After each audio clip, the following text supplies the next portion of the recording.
Meaning of fly posting. Fly posting.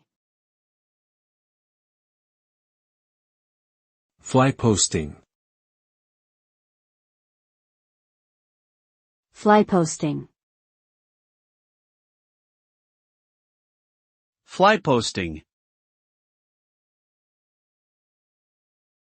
Fly posting is the act of illegally pasting or sticking advertising posters on walls, buildings, or other public spaces without permission.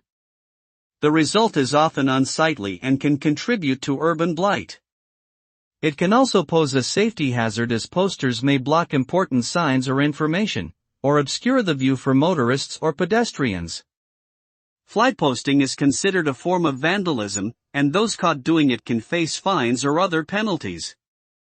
To avoid contributing to the problem, individuals and businesses should only post advertisements in approved locations.